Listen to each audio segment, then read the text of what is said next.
Albert Camus believed terrorism was not merely violence, but the final corruption of rebellion.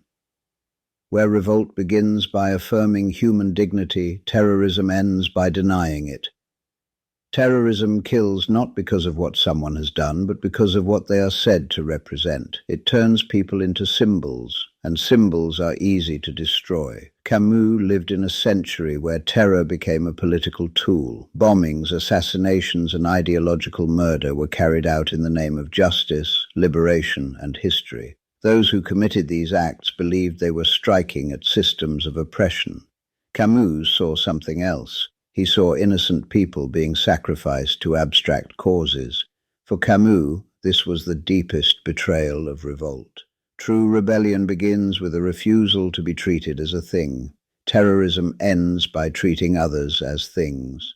When a person becomes a target instead of a human being, their life loses its weight. Their fears, their loves, their childhoods, all vanish behind a label. They become the enemy, the system, the problem. Once this happens, killing feels easier. You are no longer destroying a life. You are eliminating a symbol. Camus believed this is how terrorism makes murder feel righteous. It replaces human reality with ideological fiction. The person who dies is no longer seen. Only the idea remains. But ideas do not bleed. People do. Camus insisted that no injustice can justify the deliberate killing of the innocent. Terrorism always claims necessity.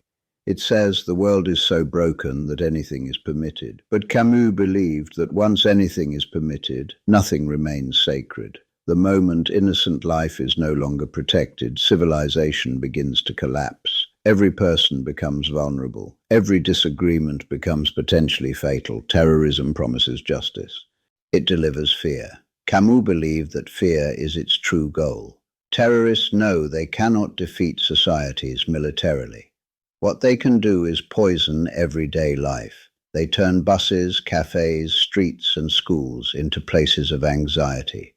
They make ordinary existence unsafe. In doing so, they do not free the oppressed. They spread suffering. Camus believed terrorism creates a world where everyone is a hostage to violence, a world where no one can simply live. That is why he refused it absolutely. Camus understood why terrorism feels attractive to those who feel powerless. When people believe their voices do not matter, when injustice seems permanent, violence begins to look like the only way to be heard. Terrorism promises visibility. It promises that one dramatic act can force the world to pay attention. For those who feel erased by history, this promise is intoxicating. Camus did not mock this desperation. He lived among it. But he believed terrorism always mistakes attention for justice. To be noticed through murder is not to be understood. It is to be feared.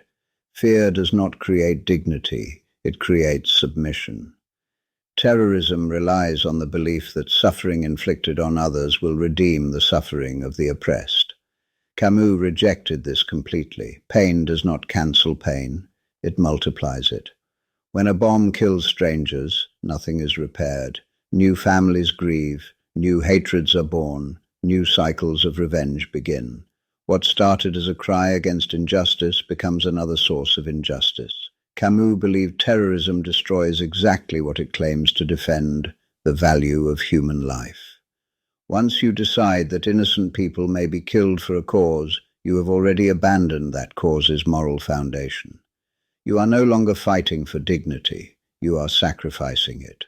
Camus believed true rebellion refuses this line. It refuses to make human beings into tools for political goals. It insists that even those you oppose remain human. This refusal is not passive, it is radical. It denies violence the one thing it needs most, moral permission. Terrorism depends on the belief that the end justifies the means. Camus believed this belief is the heart of modern cruelty. When ends become more important than lives, anything becomes possible. That is why Camus called terrorism a form of moral suicide. It kills not only its victims, but the idea of justice itself. Camus believed terrorism represents a collapse of moral limits. Once killing the innocent is allowed, nothing remains forbidden. Every person becomes a potential target. Every disagreement becomes a possible death sentence. This is what terror does. It turns the world into a landscape of fear. Camus believed terrorism does not simply attack governments or institutions. It attacks everyday life. It makes people afraid to walk, to gather, to speak freely. Ordinary existence becomes dangerous. Trust dissolves. Suspicion spreads. A society under terror is not free. It is paralyzed. Terrorism claims to fight oppression, but it creates a new form of it. Fear becomes the new ruler. People begin to censor themselves. They retreat into silence. They accept restrictions they would never have tolerated before. In this way, terrorism achieves the opposite of what it claims to want. It weakens the very freedoms it says it is defending. Camus believed this is the tragic irony of terror. It pretends to liberate, but it enslaves. It claims to defend the oppressed, but it multiplies victims. Every innocent life taken is a moral defeat. Camus insisted that no political cause has the right to demand the blood of strangers. Justice that requires killing the innocent is not justice. It is revenge wearing a mask. When a society accepts terrorism as legitimate, it loses the ability to distinguish between right and wrong. Everything becomes a matter of sides. Everything becomes a matter of who you support. But Camus believed morality is not a team sport. Human dignity does not depend on allegiance. An innocent life is innocent no matter who kills it. That principle is what terrorism destroys. Camus believed the defining crime of terrorism is its deliberate targeting of the innocent. Unlike war, which at least claims to limit violence to combatants, terrorism aims directly at ordinary people, those who have no power over the systems they are said to represent. This is what makes terrorism uniquely immoral. A child on a bus, a stranger in a cafe, a family walking down a street. None of them are responsible for political injustice. To kill them is to commit an act of pure dehumanization. Camus believed that when innocence is no longer protected, civilization itself begins to collapse. There is no moral framework left. Everything becomes permissible. Fear becomes the only law. Terrorism erases the difference between guilt and existence. You are killed not for what you have done, but for who you are assumed to be. That is the logic of totalitarianism, not justice. Camus believed that once this line is crossed, society enters a moral nightmare. No one is safe. Every life is conditional. This is why Camus rejected all forms of terror, no matter the cause. He believed that no injustice, however great, gives you the right to murder a stranger. Justice that requires innocent blood is already corrupted. Camus believed the defining crime of terrorism is its deliberate targeting of the innocent. Unlike war, which at least claims to limit violence to combatants, terrorism aims directly at ordinary people, those who have no power over the systems they are said to represent. This is what makes terrorism uniquely immoral.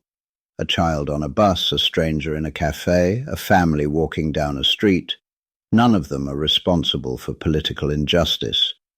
To kill them is to commit an act of pure dehumanization. Camus believed that when innocence is no longer protected, civilization itself begins to collapse. There is no moral framework left. Everything becomes permissible. Fear becomes the only law. Terrorism erases the difference between guilt and existence. You are killed not for what you have done, but for who you are assumed to be. That is the logic of totalitarianism, not justice. Camus believed that once this line is crossed, society enters a moral nightmare. No one is safe. Every life is conditional. This is why Camus rejected all forms of terror, no matter the cause. He believed that no injustice, however great, gives you the right to murder a stranger. Justice that requires innocent blood is already corrupted. Camus believed terrorism grows out of a powerful illusion, the belief that killing a few people will free many. This idea has seduced revolutionaries for centuries. It promises efficiency. It promises that history can be forced into justice through blood. Camus called this belief a tragic fantasy. Terrorists imagine that violence can correct the moral balance of the world. They believe that if enough pain is inflicted on the right targets, justice will finally emerge. But Camus saw something very different. He saw that every act of terror creates new suffering that has nothing to do with the original injustice. A bomb does not strike systems. It strikes bodies. Each person killed had a private world that is now gone forever. Their relationships, their memories, their hopes, all of it is erased in an instant. No political goal can bring it back. Camus believed this is what makes terrorism morally indefensible. It trades real human lives for abstract futures. The future is imaginary. The person is real. To choose the future over the person is to choose illusion over life. Terrorists often believe they are writing history. Camus believed they are only writing death. History does not become just because innocent people die for it. It becomes more broken. Camus insisted that justice must be rooted in the present. It must care about the living human beings who exist now, not the society that might one day exist. When revolutionaries sacrifice people for a future, they destroy the very idea of justice. Freedom that requires killing is not freedom. Justice that requires terror is not justice. Terrorism pretends to fight oppression, but it creates a new form of it. It replaces political injustice with fear. It replaces law with chaos. It replaces human dignity with the logic of force. Camus believed this is why terrorism always betrays itself. It begins with moral outrage and ends with moral emptiness.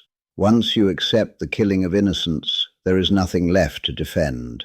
Camus believed that terrorism ultimately runs on fear. Not only the fear it creates, but the fear that drives it. Those who turn to terror are often terrified themselves, afraid of being ignored, afraid of being powerless, afraid that nothing will ever change. Violence becomes a way to escape that helplessness. Terrorism promises control in a world that feels uncontrollable. By striking suddenly and unpredictably, terrorists force others to feel what they feel: vulnerability, exposure, and uncertainty. But Camus believed this emotional logic is deeply flawed. Spreading fear does not create justice, it only multiplies suffering. Fear never produces understanding, it only produces obedience. A society under terror does not become more just, it becomes more rigid, more suspicious, and more authoritarian. People retreat into themselves. They accept surveillance and repression in exchange for the illusion of safety. Terrorism weakens the very freedoms it claims to defend. Camus believed this was one of terrorism's greatest crimes. It hands power to those who thrive on control. It gives governments an excuse to suspend rights. It turns ordinary life into a security operation. In this way, terrorism becomes an ally of tyranny. Camus also believed fear distorts moral judgment. When people are afraid, they stop seeing individuals, they see threats, they see enemies, they become willing to sacrifice others for their own sense of security. Terrorism creates exactly the psychological environment in which cruelty flourishes. This is why Camus believed terror must be resisted not only politically but morally. It is not enough to condemn violence after it happens. You must reject the logic that makes it seem acceptable. Fear tells you that killing is necessary. Camus told you that fear is lying. True courage for Camus was the refusal to let fear decide who lives and who dies. To remain committed to human dignity even when you feel unsafe. To protect innocent life even when you are afraid. That courage is what terrorism tries to destroy. Camus believed terrorists become mirrors of the forces they claim to oppose. They accuse governments and empires of cruelty, yet they practice cruelty themselves. They condemn injustice, yet they create new victims. They speak of liberation, yet they rule through fear. This is the tragic irony of terrorism. By killing innocents, terrorists adopt the same moral logic as tyrants. Both believe that some lives are expendable. Both believe that power justifies violence. Both believe that the ends excuse the means. Camus believed this symmetry was not accidental. Violence has a way of reshaping those who use it. It teaches them to think like their enemies. It hardens them. It narrows their vision until the world is divided into targets and obstacles. Terrorism does not overthrow oppression. It reproduces it. Camus believed this is why terror always fails morally, even when it succeeds tactically. You cannot create a humane society through inhumane acts. You cannot build justice on a foundation of fear. Every innocent life taken is proof that the movement has lost its soul. Camus insisted that the struggle against injustice must not destroy the values it is meant to defend. If you fight tyranny by becoming tyrannical, you have already been defeated. Rebellion for Camus was about saying no to humiliation, not about becoming a killer. Terrorism crosses that line. Camus believed terrorism traps both its victims and its perpetrators inside an endless cycle of retaliation. Every attack demands a response. Every response becomes a justification for the next attack. What begins as resistance turns into an echo chamber of violence, where no one remembers who struck first, and no one knows how to stop. This is how terror becomes permanent. Camus believed that once killing is accepted as a political tool, it becomes self-perpetuating. Each side points to the crimes of the other as proof that more violence is required. Each death becomes evidence that the enemy is irredeemable. In this way, terror creates the very conditions it claims to fight. Hatred feeds on itself. Camus believed the only way to break this cycle is to refuse to participate in it. That refusal is not naive. It is the only form of resistance that does not guarantee further bloodshed. To refuse to kill is to refuse to add your own hands to the machinery of terror. This does not mean surrendering to injustice. It means choosing a form of rebellion that does not destroy the future by murdering the present. Camus believed that terrorism pretends to be decisive, but it actually creates paralysis. It locks everyone into roles: victim, executioner, avenger. No one is allowed to simply be human. Everyone becomes a piece in a violent drama that never ends. True rebellion, Camus argued, steps outside this drama. It refuses the script of fear and revenge. It insists that even in conflict, people remain people. That insistence is fragile, but it is the only thing that can survive. Camus believed terrorism also corrupts language in a way that makes violence seem natural. Long before a bomb explodes, words begin to shift. People stop speaking about human beings and start speaking about enemies, targets, threats, and symbols. Life becomes abstract. This abstraction is essential to terror. You cannot kill someone if you are forced to see them as a full human being. So language steps in to erase their reality. A person becomes a representative of a system. A face becomes a label. A life becomes an obstacle. Camus believed this was one of the most dangerous transformations of all. Once people stop being described as people, it becomes easier to remove them. Killing feels less like murder and more like a technical operation. But nothing about terrorism is technical. It is always intimate. Someone feels the explosion. Someone feels the bullet. Someone's last moments are lived in terror and confusion. Camus insisted that language must be brought back to reality. Killing is killing. Murder is murder. No political vocabulary can make it something else. When terrorists speak of sacrifice or necessity, Camus believed they are hiding from what they are actually doing. They are killing strangers who had nothing to do with the injustice being protested. That hiding is part of the crime. Camus believed that moral clarity begins with refusing to let words lie. When you call a victim, not a symbol, you restore their humanity. When you call murder, not action, you restore truth. Terrorism depends on lies to survive. It depends on turning blood into rhetoric and pain into slogans. Without those lies, it would be impossible to justify. To resist terrorism, Camus believed, is also to resist the language that supports it. You must keep naming reality as it is, even when others try to soften it. A human being was killed, a life was erased, a world ended. No idea makes that acceptable. Camus believed that terrorism ultimately destroys the very possibility of a shared world. A society can survive disagreement. It can survive injustice. It can even survive conflict. What it cannot survive is the collapse of trust. Terrorism makes trust impossible. When people live under the threat of random violence, every stranger becomes a potential enemy. Every public space becomes dangerous. Every moment of ordinary life is charged with fear. You begin to look at others not as fellow human beings, but as unknown risks. Camus believed this psychological transformation is one of terrorism's greatest victories. It does not just kill people. It fractures the invisible bonds that make social life possible. Fear turns neighbors into suspects. Suspicion turns communities into isolated individuals. In this environment, solidarity collapses. People retreat into themselves. They stop seeing others as companions in a shared world and start seeing them as potential threats. Terrorism does not merely disrupt peace, it erodes the very idea of living together. Camus believed that this erosion was catastrophic. A world without trust is a world where no justice can grow. Every attempt to build something meaningful is undermined by the constant expectation of violence. Terrorism creates a permanent state of emergency.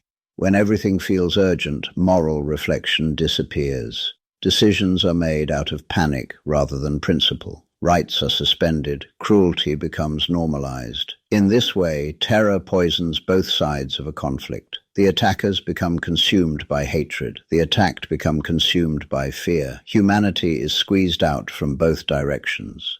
Camus believed that to resist terrorism is not only to oppose its violence, but to defend the fragile conditions that make human life possible: trust, openness, and shared vulnerability. To insist that people remain people, even in fear.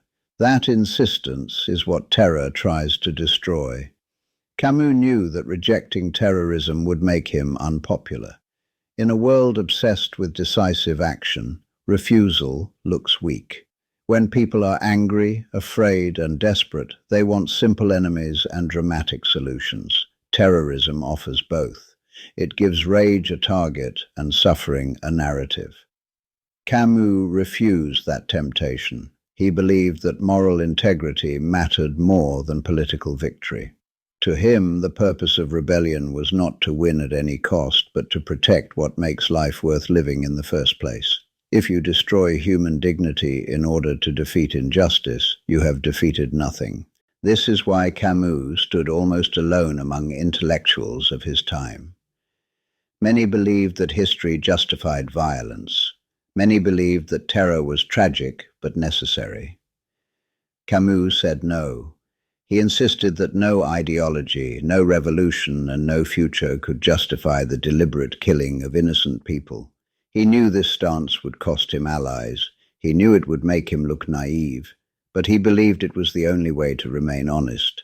Camus understood that refusing terror does not mean injustice disappears. It means you choose not to become part of the machinery that creates new victims. It means you draw a line and say, even in a broken world, some acts remain forbidden. That line is what makes morality possible.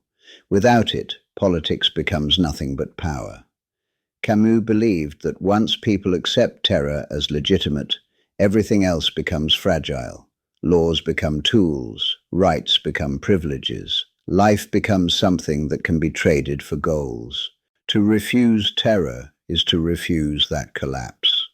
It is to say that even in conflict, people are not disposable, that even in rage, you do not abandon the humanity of others, that even in suffering, you will not inflict suffering on strangers. This refusal does not guarantee success, but it guarantees that what you are defending remains real. Camus believed terrorism is the ultimate betrayal of rebellion. It begins by claiming to fight injustice, but it ends by destroying the very idea of human dignity. It trades living people for abstract goals and calls the exchange justice. In an absurd world where no divine law protects us and no historical destiny redeems our suffering, human life becomes the highest value. Once a life is taken, nothing can restore it. No cause can undo its loss. No future can compensate for its absence. This is why Camus refused terror absolutely. To kill the innocent is to say that some lives matter less than others. That belief poisons everything. It creates a world where fear replaces trust, where ideology replaces conscience, and where people become means instead of ends. Camus believed that a world ruled by terror is not a world worth winning. True rebellion does not seek to terrify, it seeks to affirm. It affirms the fragile, irreplaceable reality of each human being. It says, even in conflict, even in injustice, even in despair, no one is disposable. That affirmation is what terrorism tries to erase. Camus knew that refusing terror is difficult. It requires standing in uncertainty. It requires rejecting simple answers. It requires the courage to remain human when others choose to become executioners. But he believed it was the only way to resist a century of blood. In a world that keeps demanding victims, Camus chose to defend the living. That is why his voice still matters.